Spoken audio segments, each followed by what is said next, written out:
नमस्कार, मैं नाम मनीष है। आप देख रहे हैं निष्पक्ष भारत। मेरे साथ हैं बीजेपी प्रवक्ता राकेश सिंह हैं। जानते हैं इनसे कि पप्पू यादव अपना पार्टी छोड़कर महागठबंधन में शामिल हुए, क्या उनका क्या होगा अब?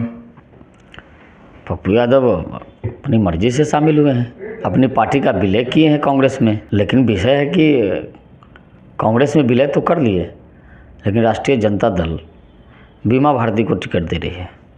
तो पप्पू यादव को तो अब घर के रहे न घाट के रहे। पप्पू यादव को तो बिल्कुल फंसाने का काम किया, चंगुल में फंसाया। किधर जाएंगे अब? वहीं दूसरे बीमा भारती जो हैं महागठबंधन का दामन थाम लिए हैं। वही तो हम लोग बोल रहे हैं।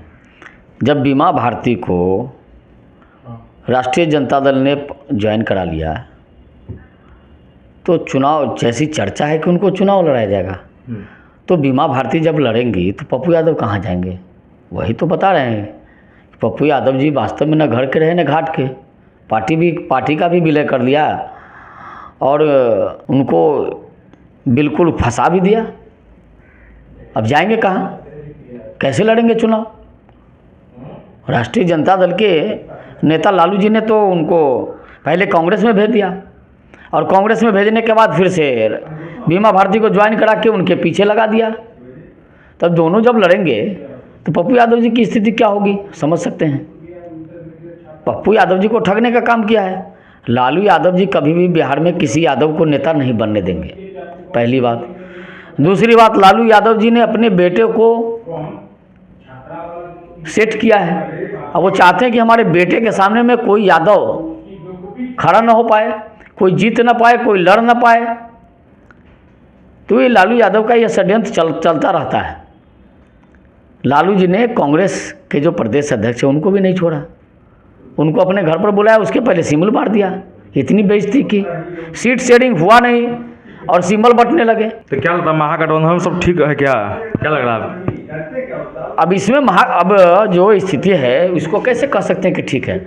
महागठबंधन में, जिस गठबंधन में जहाँ कोई तालमेल नहीं हुआ हो और उसके पहले एक दल सिंबल बांटने लगे, तो इस चीज़ को ठीक कैसे कहेंगे? इसको ठीक कहेंगे कैसे? यह महागठबंधन तो बिल्कुल प्रारंभ होने के पहले ही इंड हो गया। इंडी को इंड, जो हम लोगों ने कहा कि इंडी तो जन्म लेते ही इंड हो गया, तो इन लोगों को बड़ी तिलमिलाहट होती है। लेकिन आप बताइए, महागठबंधन वाले लोगों से, इंडी गठबंधन वाले लोगों से ज़रा पूछिए कि जो इस गठबंधन का निर्माण हुआ और निर्माण होने के सीट शेयरिंग के पहले ही इंड हो गया, सीट शेयरिंग हुआ नहीं और सिंबल बंटने लगे, तो उस गठबंधन को कौन बचाएगा? वास्तव में बिहार की जनता ने और देश की जनता ने तय कर लिया है, इंडी का नामो निशान मिटा देना है। ये जितने भी जो घमंडिया गठबंधन में जो लोग आए हैं, जितने भी ये परिवारवादी हैं, परिवारवादियों से देश की जनता को मुक्ति दिलाना है।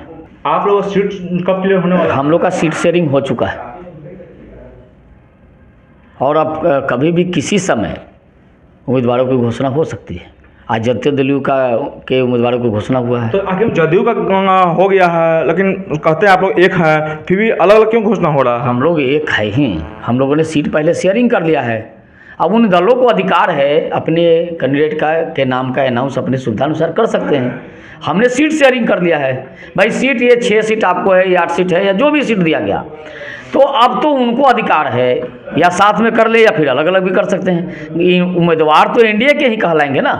दलों को इतनी स्वतंत्रता तो देनी ही पड़ेगी। भाई वो अपने दल के उम्मीदवार का सिंबल दे सकते हैं, सिंबल तो उनको अपने दल का ही मिलेगा। हमारे यहाँ कहाँ कोई झंझट है? हमारे यहाँ तो पहले सीटों का बंटवारा हो गया, सभी लोग स्वतंत्र है, जब जिसकी इच्छा होगी अपने कैंडिडेट का घोषणा कर लेगा।